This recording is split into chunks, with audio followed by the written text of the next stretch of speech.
Since you're already hooked to that machine 3 times a week, maybe it's time to stop pretending this is still your home," my daughter-in-law said while I was eating soup at the kitchen table. My son stood beside her with his arms crossed and quietly added, "We can't keep paying for all these medical bills, Mom." I set my spoon down carefully. The dialysis treatment had left my hands trembling again. The skin around the needles in my arm still burned beneath the bandages taped to my wrist. I was exhausted, cold, and dizzy from spending 4 hours connected to a machine that cleaned my blood because my kidneys no longer could. And yet somehow, the coldest thing in that kitchen wasn't my illness. It was the look in Melissa's eyes. I quietly folded my napkin and stood up from the table without saying another word. That seemed to irritate her even more. "There's no reason to act dramatic," she snapped behind me. "We're just being realistic." Realistic. That word followed me all the way upstairs to the bedroom I had shared with my husband for 36 years.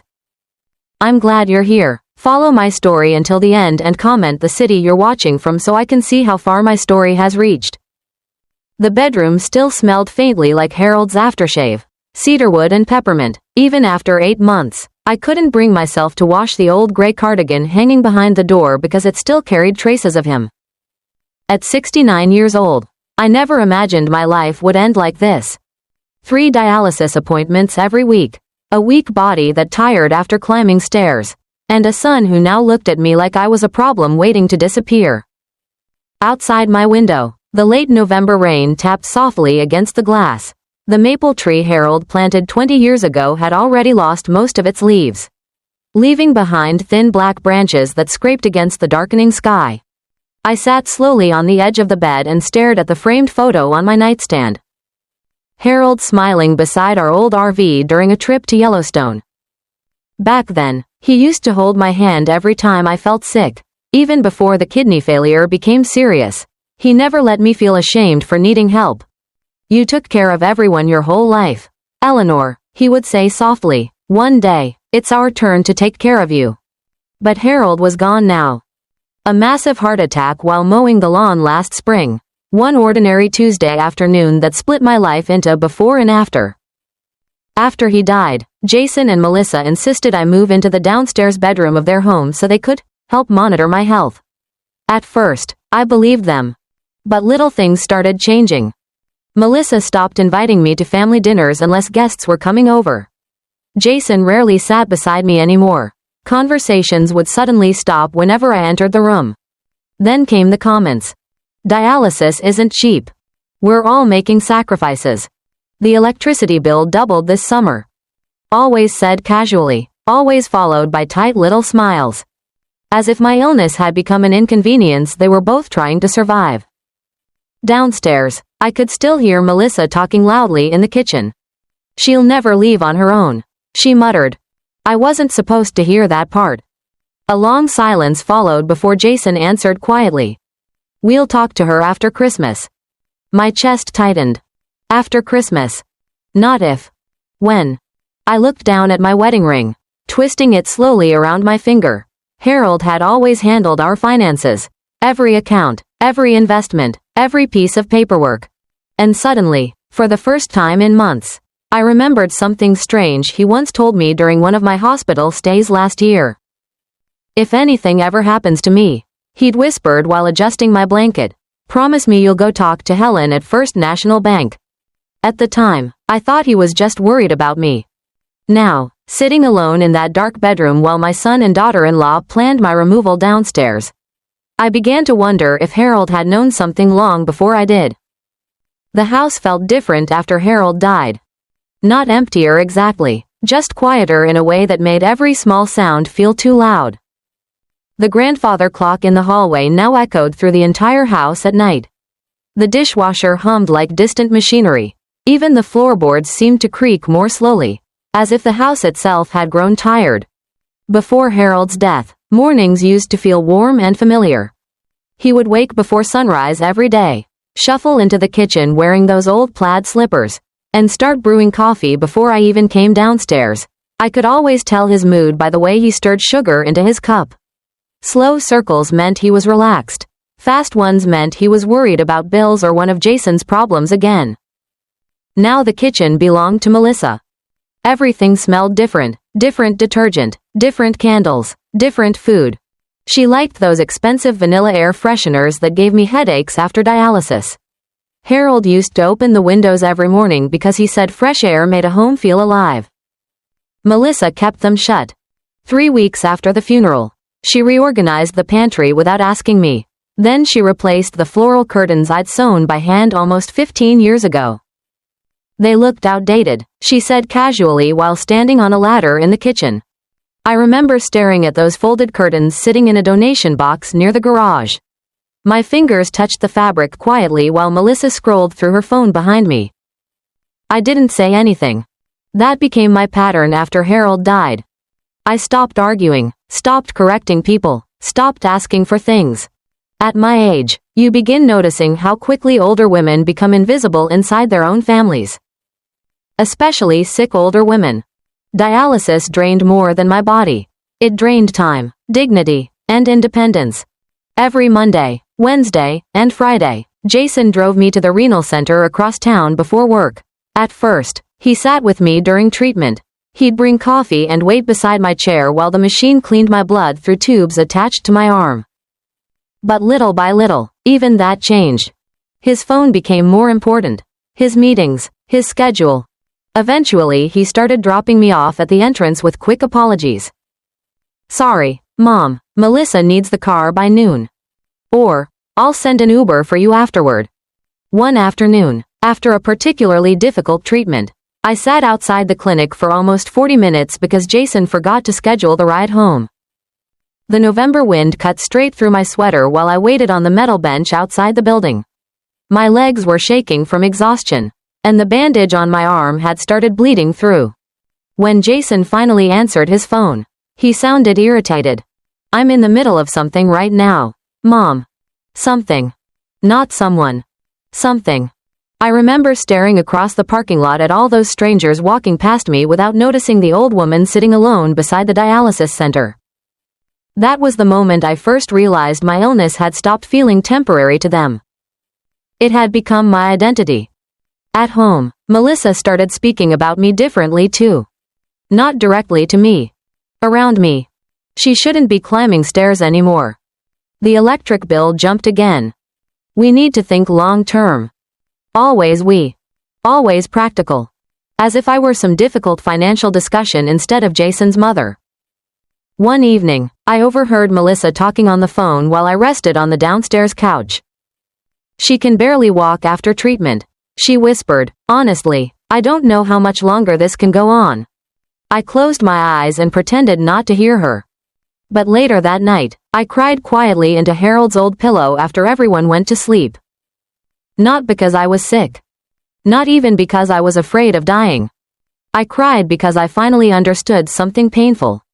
My husband had been gone only 8 months. And already, I was becoming an unwanted guest inside the life we spent 40 years building together. The first time I realized they were planning something, it was because of a hallway closet. It sounds ridiculous now, such a small thing to notice.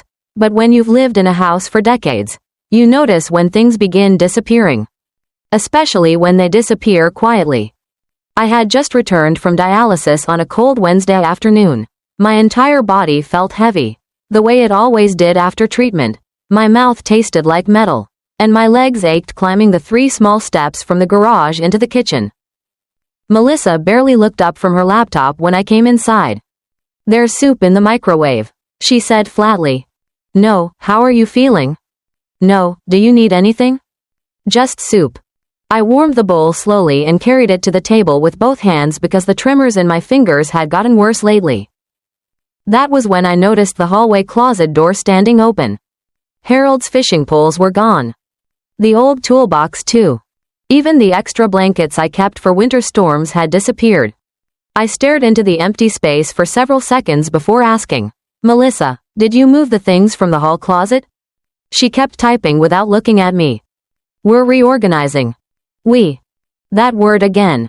Later that evening, I found my photo albums stacked inside cardboard boxes near the laundry room. Family Christmases, Jason's baseball pictures, old vacations from before my kidneys failed. All packed away like attic clutter. I knelt slowly beside the boxes. my knees aching against the tile floor. One album had Harold's handwriting on the front in black marker. Eleanor's favorite memories. My throat tightened. Jason walked in while I was sitting there. "Oh," he said awkwardly, "Melissa's trying to make more storage space upstairs." I looked up at him carefully. "Why?" He hesitated too long. That was what hurt the most. Not the lie itself, the hesitation before it. "We may need the downstairs room for something else eventually," he muttered. Something else. Not someone. I closed the album quietly and placed it back in the box. That night, I overheard another conversation. Melissa thought I was asleep because my bedroom door was closed, but dialysis made it difficult for me to sleep deeply anymore. Most nights, I just lay there listening to the sounds of the house settling around me.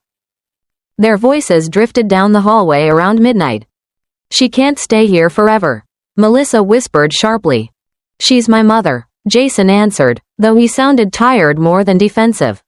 "And I'm your wife. We have medical bills, Jason. We want children eventually. This house isn't built for long-term care." Long-term care. The words landed heavily in my chest. I pressed my hand against my blanket and stared into the darkness. "She could go to assisted living," Melissa continued, "somewhere with nurses and transportation for dialysis." There was a long silence. Then Jason sighed. "We'll figure something out after the holidays." Again, after the holidays. I noticed more things after that. Melissa stopped buying the tea I liked. The framed wedding photo of Harold and me disappeared from the living room bookshelf. One afternoon, I found paperwork for a real estate agent sitting open on the kitchen counter beside Melissa's phone. Comparable home values. Senior living communities. Property estimates. She quickly flipped the papers over when she saw me looking. But by then, it was too late. The truth had already settled quietly inside me. They weren't adjusting to my illness anymore. They were adjusting to a future without me in the house. And for the first time since Harold died, fear began mixing with something else inside my chest. Not sadness. Not grief. Suspicion. Because Harold had never been careless about money. Never. And suddenly, I could not stop thinking about what he whispered to me in that hospital room months before he died. "Promise me you'll talk to Helen at First National Bank." That night, I couldn't sleep. The rain had stopped sometime after midnight, leaving the house wrapped in a strange silence that made every memory feel louder. I lay awake staring at the ceiling while the dialysis machine bruises on my arm throbbed beneath the blanket. My body felt weak, but my mind wouldn't rest. Because once suspicion enters your heart, it changes the way you remember everything. Suddenly, little moments from the past no longer looked harmless. They looked intentional. I remembered how protective Harold became during the last 2 years of his life. At the time, I thought it was simply because my health was getting worse. Now I wasn't so sure. About a year before he died, Jason asked Harold for access to some of our retirement accounts. He claimed it would make things easier if something happened during one of my hospital stays. Harold refused immediately. I still remember the tension at the dinner table afterward. Melissa barely touched her food that night. Jason looked embarrassed. But Harold remained calm. "I'm handling it," he said firmly while cutting his steak. "Your mother will always be protected." At the time, I thought he was simply being stubborn about finances the way older men sometimes are. Now those words echoed differently inside my head. Protected. Another memory surfaced. Last winter, after one of my worst dialysis complications, I spent 4 days in the hospital with an infection. Harold barely left my bedside the entire time. One evening while I slept, I woke briefly and overheard voices outside my hospital room. Melissa's voice. Low, frustrated. "We can't keep doing this forever," she whispered. Harold answered so quietly I almost missed it. "She's my wife." There was a sharp silence before Melissa spoke again. "You know Jason and I are drowning financially." Harold's tone changed then, not angry, just cold. "My wife is not a financial burden." I closed my eyes before they noticed I was awake. At the time, I convinced myself Melissa was simply stressed. Young families struggled these days. Medical care was expensive. Inflation had raised everything from groceries to utilities. I made excuses for her because I wanted peace. Women my age are taught to preserve peace at almost any cost, even when it hurts us. But now, lying alone in that downstairs bedroom while my son and daughter-in-law quietly discussed removing me from their home, I began seeing the pattern more clearly. Harold had seen it too. That realization hurt almost as much as the betrayal itself, because it meant he probably spent the final years of his life worrying about what would happen to me after he was gone. The next morning, I woke before sunrise and slowly made my way upstairs to the kitchen. The house was quiet except for the hum of the refrigerator. Melissa had already switched to those modern white coffee mugs she liked, donating my old floral set without asking months ago. I stood there holding one of the plain mugs while weak winter light crept through the windows above the sink. Then my eyes landed on something sitting near the fruit bowl. A folder, partially open. Inside were brochures, assisted living facilities, dialysis transportation programs, senior care payment options. My fingers tightened around the coffee mug. One brochure had yellow highlighting across the words, "Long-term housing solutions for chronically ill seniors." Chronically ill seniors. Not mother. Not family. Just a problem category. Footsteps sounded behind me. Melissa entered wearing a silk robe, then immediately froze when she saw the folder in my hands. For 1 second, neither of us spoke. Then she forced a smile. "Oh," she said lightly, "I was just researching options in case your condition gets worse someday." Someday. I looked at her carefully. Then I nodded once and placed the folder back on the counter without saying a word. That seemed to unsettle her more than anger would have. Because the truth was, something inside me had already begun changing. For months, I had been grieving my husband. Now, for the first time, I was beginning to pay attention instead. 2 days later, I finally went to the bank. I didn't tell Jason or Melissa where I was going. That Friday morning, Jason dropped me off at dialysis before work like usual. He barely looked up from his phone while helping me out of the car. "I might be late picking you up," he said distractedly. "Melissa has some appointment this afternoon." I nodded quietly. The treatment lasted nearly 4 hours. By the end, I felt drained and shaky, my skin cold beneath my sweater despite the heated blankets the nurses offered. Most patients went straight home afterward. I took the city bus downtown instead. The ride to First National Bank took almost 40 minutes.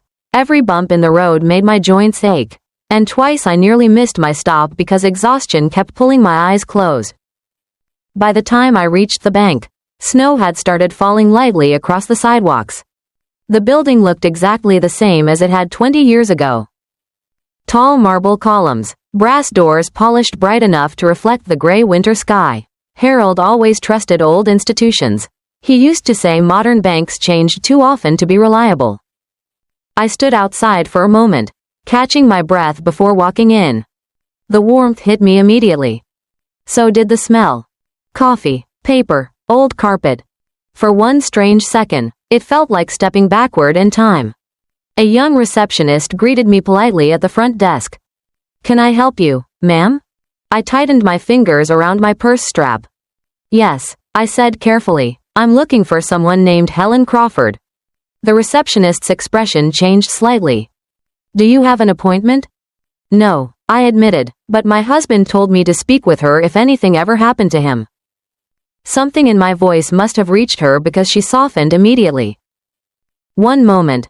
She disappeared down a hallway lined with offices while I lowered myself slowly into one of the leather chairs near the lobby window.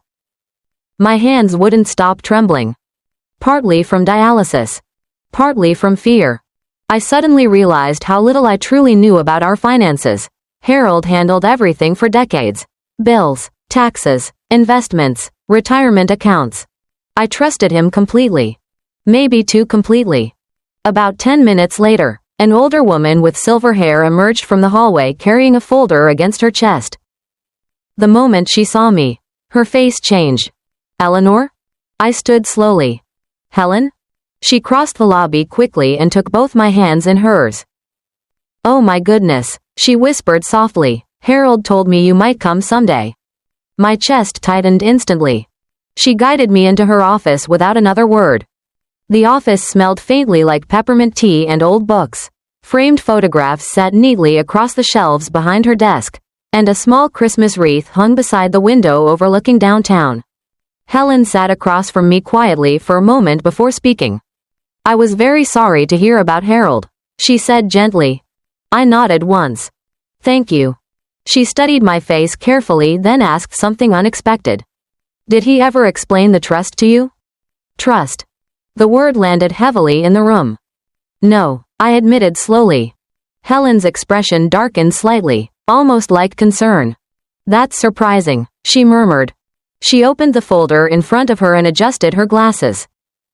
"Eleanor, your husband established several protected accounts approximately 6 years ago." Protected accounts. My pulse quickened. Helen continued carefully. "He was very specific about one thing. He wanted to make absolutely certain that no one could ever force you out of your home or control your medical care through financial pressure." I stared at her without breathing. Outside the office window, snow drifted slowly through the dark afternoon sky. And for the first time since Harold died, I began realizing my husband may have known exactly what was coming long before I did. I sat there in silence while Helen carefully turned another page inside the folder. The office suddenly felt too warm. My hands rested tightly in my lap. The skin around my dialysis bandages still sore beneath my cardigan.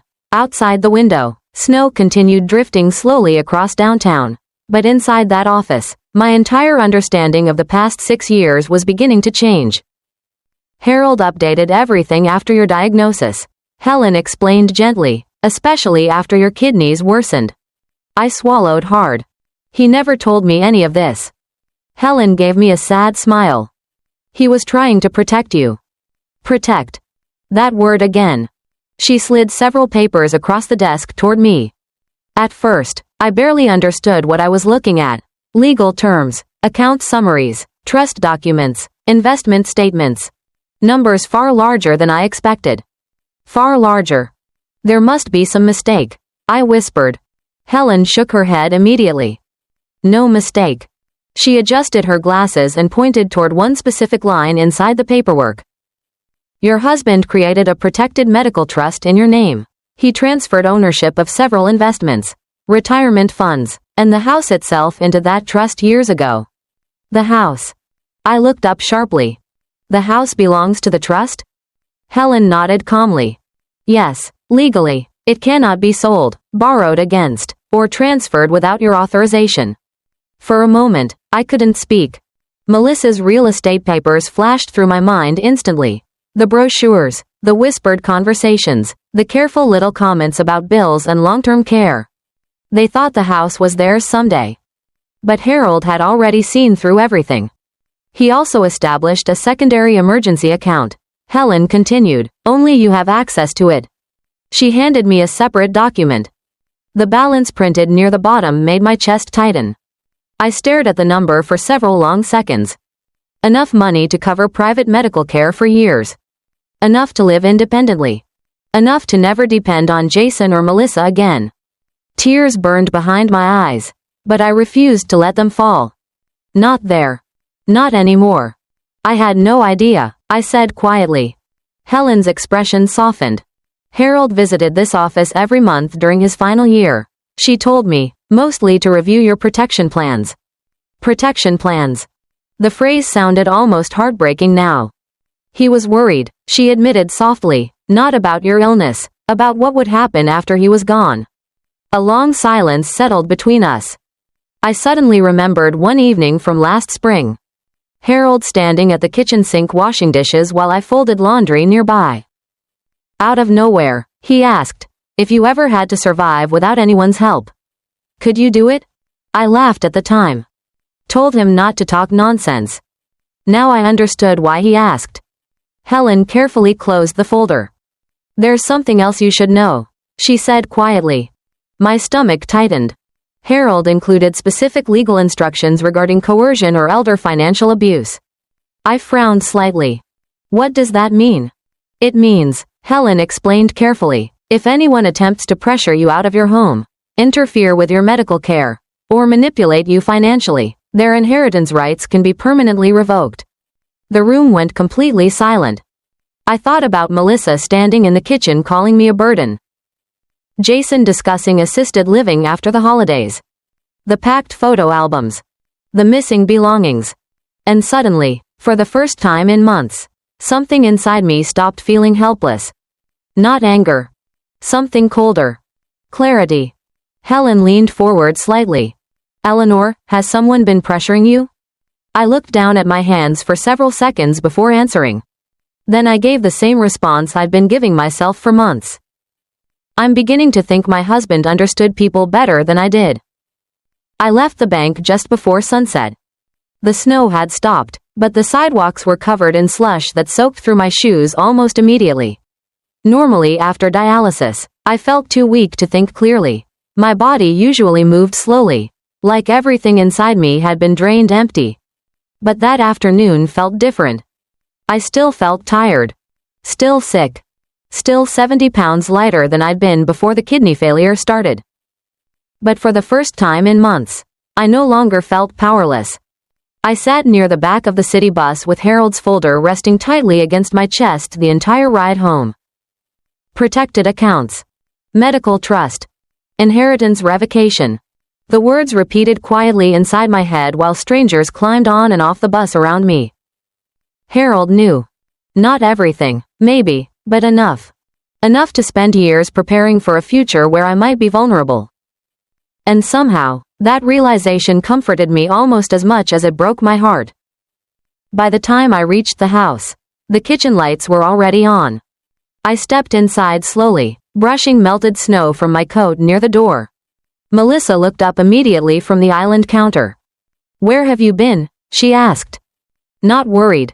Sharp. "I stopped downtown after treatment," I answered calmly. Her eyes dropped to the folder in my hands for half a second before returning to my face. Something flickered there. Nervousness. Jason entered from the living room carrying his laptop bag. "You should have called," he said. "I went to pick you up at the clinic." "I'm sorry," I replied softly. I didn't realize I needed permission. The room went quiet. Melissa forced a small laugh. No one said that. But nobody smiled. I walked slowly toward the downstairs bedroom without another word. That night, I locked my bedroom door for the first time since moving into the house. Not because I thought they would hurt me. Because I suddenly understood I could no longer afford to be naive. I spent nearly 2 hours carefully reading every document Helen had given me. Harold's signature appeared across page after page in neat blue ink. Trust agreements. Property protections. Medical directives. One section caught my attention immediately. If Eleanor Brooks is subjected to coercion, housing pressure, or financial manipulation regarding her medical condition, all discretionary inheritance rights shall be suspended pending legal review. I read the sentence 3 times. Then I sat back slowly against the pillow. Housing pressure. Harold chose those words very carefully. A memory surfaced suddenly. 3 months before his death, Melissa tried convincing Harold to refinance the house. "We could renovate the upstairs," she said excitedly during dinner one night. "Open the kitchen, add value before the market changes." Harold refused instantly. "No debt at our age," he answered calmly. Melissa pushed harder than usual that evening. "But eventually this house will belong to Jason anyway." I still remember the silence that followed. Harold looked directly at her for several long seconds before speaking. "Nothing belongs to anyone before its time." At the time, his response seemed oddly cold. Now I understood why. Around midnight, I heard footsteps pause outside my bedroom door. Quiet. Listening. Then Melissa's whisper drifted faintly through the hallway. "She's hiding something." Jason answered too softly for me to hear clearly. "She's been acting different since Friday." Melissa continued. "Did you notice that?" I closed the folder carefully and turned off the bedside lamp. Outside my small basement window, snow covered the backyard Harold used to shovel every winter before sunrise. For months after his death, grief had made me passive. Weak. Distracted. But lying there in the darkness, listening to my son and daughter-in-law whisper about me outside my door, I realized something important. They still believed I was helpless. And sometimes, The most dangerous thing you can do to a quiet older woman is assume she has stopped paying attention. Over the next week, I stopped reacting. That was the first real change. I stopped explaining where I went, stopped apologizing for taking up space, stopped trying to soften every awkward silence inside the house. And almost immediately, Melissa noticed. People like her always notice when control begins slipping away. Monday morning, she drove me to dialysis because Jason had an early meeting downtown. The car smelled heavily of her perfume and the peppermint gum she chewed whenever she was irritated. For most of the drive, neither of us spoke.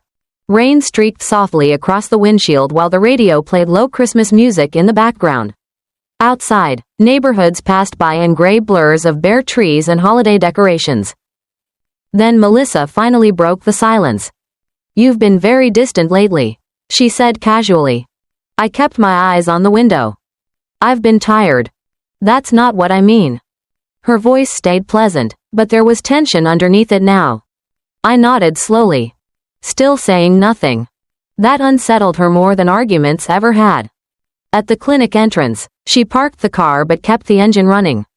"You know," she said carefully, "Jason and I have been trying very hard to help you." I turned toward her quietly. "And we appreciate everything you've done," she continued, "but eventually we need to think realistically about the future." There it was again. Realistically. I studied her face for a long moment. Perfect makeup, expensive coat, diamond earrings Jason probably couldn't actually afford. Then I asked softly, "Does the future you're imagining include me?" Melissa blinked. Just once. Then she smiled too quickly. "Of course it does." But her eyes said something else entirely. Inside the clinic, I couldn't stop thinking about that conversation. Around me, dialysis machines hummed steadily while nurses moved quietly between patients adjusting tubes and monitors. Most of us sitting there were older, fragile, tired. Some had family visiting them every treatment. Some sat alone for hours staring at televisions mounted near the ceiling. I suddenly realized how easily sick elderly people become dependent on whoever controls transportation, housing, and money, and how dangerous that dependence can become in the wrong hands. After treatment, instead of going directly home, I met Helen again. This time, she introduced me to an attorney named Daniel Reeves who specialized in elder financial protection. He was calm, polite, probably in his early 60s, the kind of man who listened carefully before speaking. After reviewing the trust documents, he leaned back slightly in his chair. "Your husband planned very thoroughly," he said.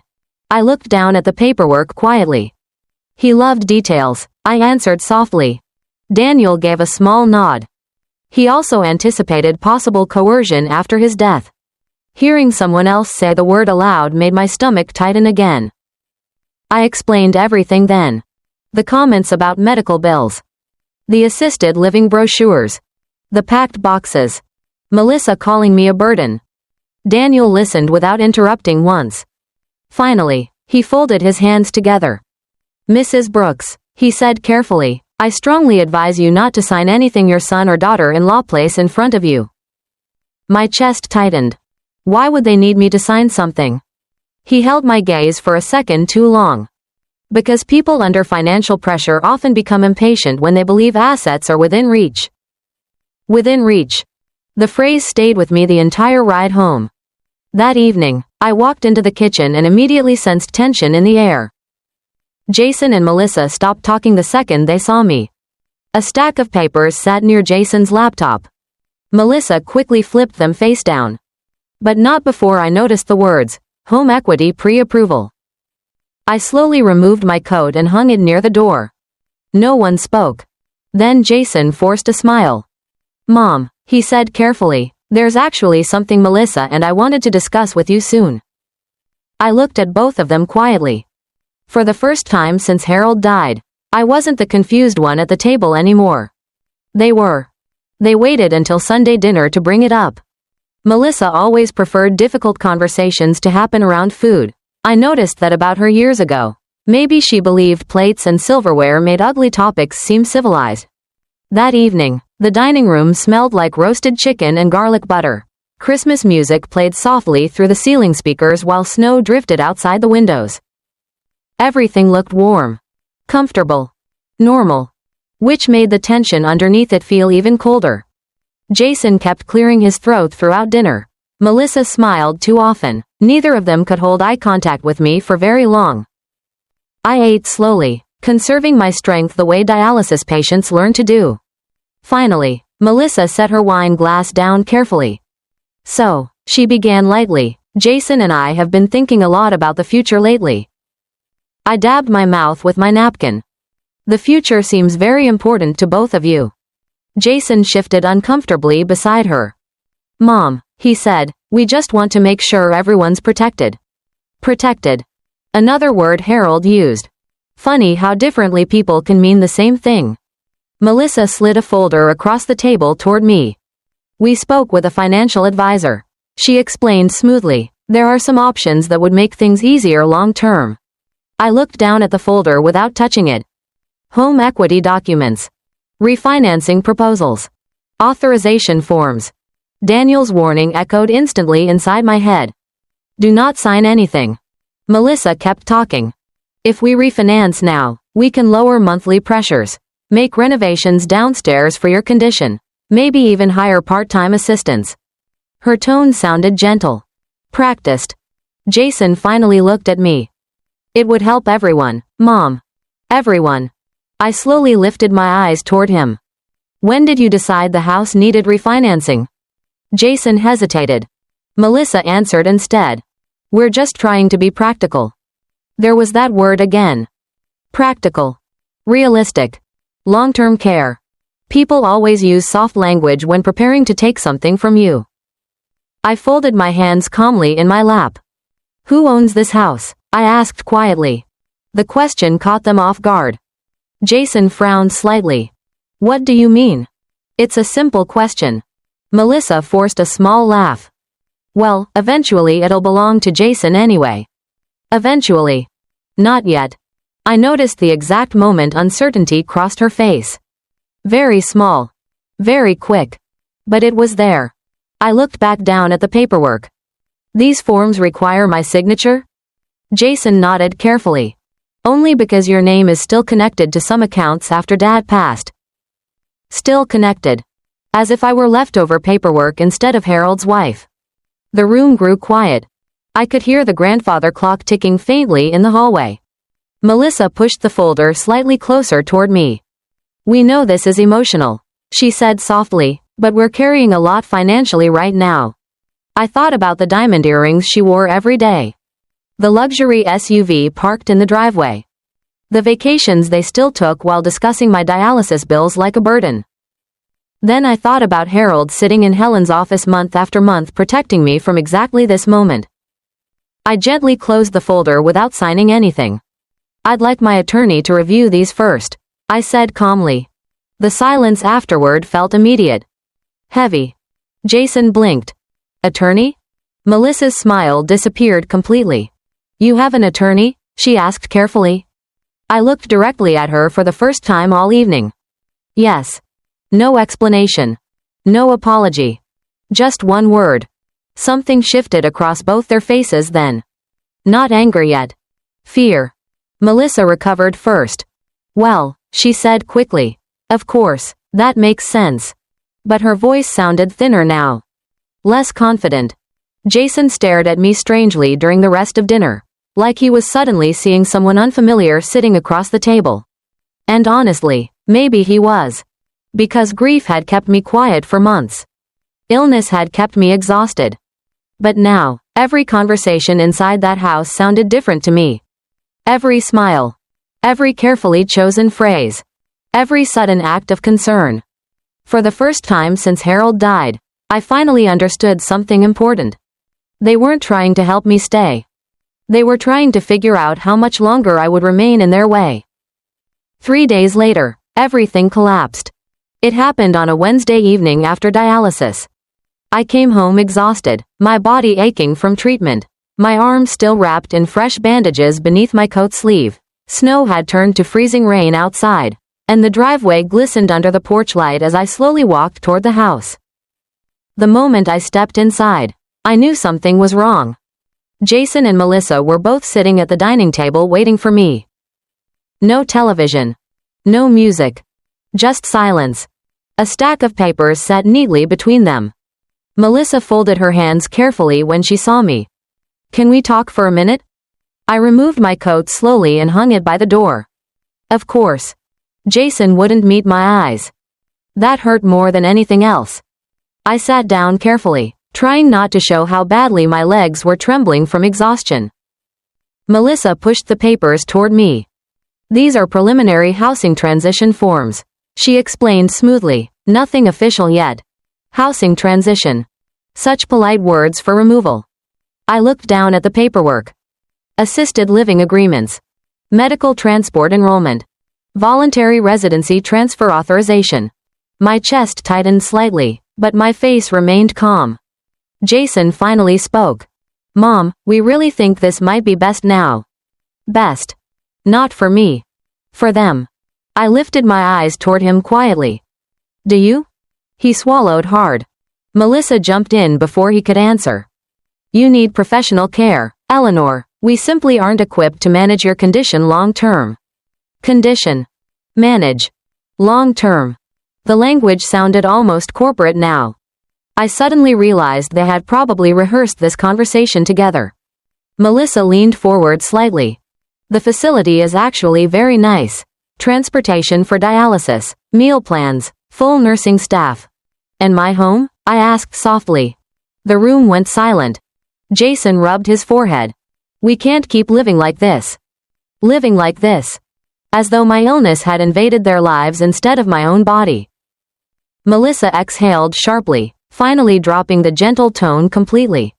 "Look, Eleanor, your treatments are expensive. The house needs repairs. Jason is under pressure financially. And honestly, this arrangement was never meant to be permanent." There it was. The truth. Cold, bare, uncovered. I stared at her for several long seconds. Then I asked quietly, "So you want me gone?" Jason flinched immediately. Melissa crossed her arms. "We want a realistic solution." I almost smiled. Realistic. That word again. For months, they'd spoken around the truth, softening it with careful language and fake concern. But now the masks were slipping. I looked down at the papers once more before gently sliding them back across the table untouched. "I won't be signing anything tonight," I said calmly. Melissa's jaw tightened instantly. "Why are you making this harder than it needs to be?" Harder. As though removing a sick widow from her home should be simple. Jason finally looked at me directly. "You have to understand our side too, Mom. Our side. Not your mother. Not family. Sides." Something inside me became very still then. Not emotional. Not angry. Just clear. I folded my hands quietly on the table. "Did either of you know," I asked softly, "that Harold spent years preparing legal protections before he died?" The color drained from Melissa's face first. Jason frowned. "What protections?" I held his gaze. "The kind that activate when someone tries pressuring me out of my home." Complete silence. Outside, freezing rain tapped softly against the windows. Melissa recovered quickly, but her voice sounded thinner now. "What are you talking about?" I reached into my purse slowly and placed Daniel Reeves' business card on the table between us. My attorney would be happy to explain it. Nobody moved. Nobody spoke. For the first time since Harold's funeral, the balance inside that house had shifted completely. And judging by the fear spreading quietly across Melissa's face, she finally understood it too. The house became very quiet after that conversation. Not peaceful. Careful. For the next several days, Jason and Melissa moved around me differently, like people suddenly realizing the ground beneath them might not be stable after all. Melissa stopped mentioning assisted living entirely. The brochures disappeared from the kitchen counter. The whispers behind closed doors became shorter whenever I entered a room. But fear changes people. And once someone realizes they may lose access to money they already imagine spending, panic usually follows close behind. 2 mornings later, I came upstairs after showering and found Jason sitting alone at the kitchen table staring into a cup of untouched coffee. He looked exhausted. Dark circles under his eyes. Wrinkled dress shirt, his phone buzzing repeatedly beside him. For a moment, he looked less like my son and more like a frightened little boy pretending to be a grown man. When he saw me, he stood quickly. "Mom, can we talk?" I nodded once and sat carefully across from him. Rain tapped softly against the kitchen windows while the coffee maker hummed quietly nearby. Jason rubbed both hands across his face before speaking. "I didn't know about any trust," he admitted. I believed him.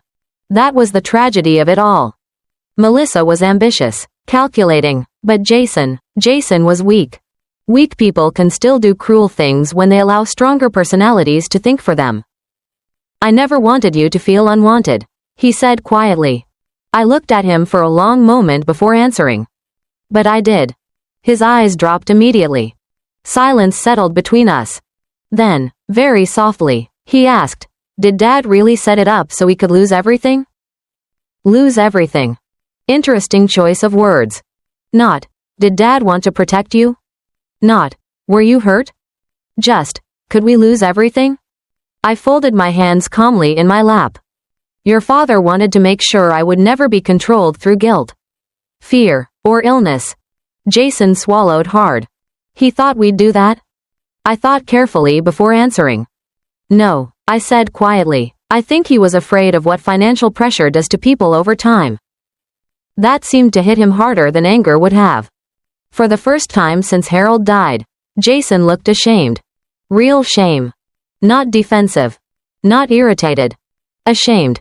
Later that afternoon, Melissa returned home earlier than usual. I heard her heels moving quickly across the hardwood floors upstairs before she appeared in the kitchen doorway. Her expression changed immediately when she saw Jason sitting beside me. Neither of us spoke. Melissa placed her purse down slowly. "I got a call from the bank," she said carefully. There it was. The panic had officially begun. Apparently, her attempt to access preliminary refinancing options against the house had triggered legal restrictions connected to the trust.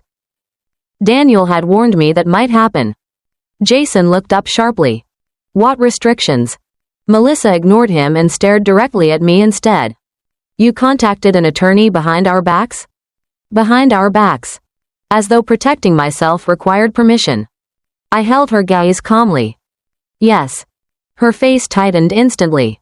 "For months we've taken care of you," she snapped. "We opened our home to you." I interrupted her quietly. "My husband built this home." The room went completely silent. Melissa blinked. I continued softly. "And according to the trust documents, neither of you can force me out, refinance this property, or make financial decisions regarding my care." Jason stared at me in shock. Melissa's expression slowly hardened. For the first time, the mask disappeared completely. No fake concern. No polite language. Just anger. "You knew this whole time?" she asked coldly. I thought about Harold sitting in Helen's office year after year preparing for this exact moment. Then I answered honestly. "No." I looked directly at her. "But my husband did." 3 months later, I moved into a small condominium 15 minutes from my dialysis center. It wasn't large. But it was quiet. Peaceful. Mine. The building overlooked a frozen lake on the edge of town. And every morning I sat beside the window with a blanket over my knees watching ducks glide slowly across the water while my coffee cooled in my hands. After everything that happened, silence no longer felt lonely to me. It felt safe. Daniel helped finalize the legal protections Harold had prepared years earlier. The trust remained intact. The house was eventually sold under the terms Harold established, and a portion of the proceeds funded my long-term medical care exactly the way he intended. Jason's inheritance was reduced significantly after the legal review confirmed documented attempts to pressure me out of the home during my illness. Melissa took that news badly. I heard she blamed me for everything. But the truth was much simpler than that. Greed destroys people long before money ever disappears. Jason visited me twice after I moved. The first visit was awkward. The second felt honest. He looked older somehow sitting across from me in my small living room. Tired, quieter, like someone finally learning how expensive weakness can become. I should have protected you, he admitted one afternoon while staring down at his hands. The winter sunlight coming through the windows made him look painfully similar to Harold for just a moment. Same eyes. Same silence when ashamed. I stirred cream slowly into my coffee before answering. You should have listened to your father. Jason nodded without arguing. That was how I knew he finally understood. Not the money. Not the trust. The damage. Some wounds inside families don't begin with cruelty. They begin with small compromises repeated too many times. One ignored comment. One moment of silence. One excuse after another until love slowly turns conditional. Melissa never visited. Not once. At first, that hurt me more than I expected. But eventually I realized something important. People who see kindness as weakness rarely know what to do when they encounter dignity instead. Spring arrived slowly that year. The snow melted from the sidewalks outside my building. And little by little, my life began changing too. I started attending a weekly watercolor class for seniors at the community center near my condo. On good days, I walked along the lake after treatment instead of going straight home to bed. Some mornings were still difficult. Dialysis still exhausted me. My hands still trembled. Grief still appeared unexpectedly sometimes when I passed older couples holding hands in grocery stores or church parking lots. But Harold's absence no longer felt like abandonment. Because even after his death, he had still found a way to protect me. Not just financially. Emotionally. He had seen the truth before I did. And instead of leaving me helpless, he quietly left me a future. One evening near the end of March, I found myself sitting alone by the lake watching the sunset turn the water gold beneath the fading light. The cold air stung my cheeks, and the dialysis bandage beneath my sleeve ached faintly the way it always did after treatment. I looked down at my wedding ring and smiled softly to myself. For months after Harold died, I thought my illness was the thing destroying my life. I was wrong. Illness weakens the body. But betrayal weakens the soul. And sometimes surviving means learning the difference between the people who care for you, and the people simply waiting for you to disappear. I pulled my coat tighter around my shoulders and watched the last light fade across the lake. Then I stood up slowly and walked home. Not as someone abandoned. Not as someone unwanted. But as a woman who finally understood her own worth,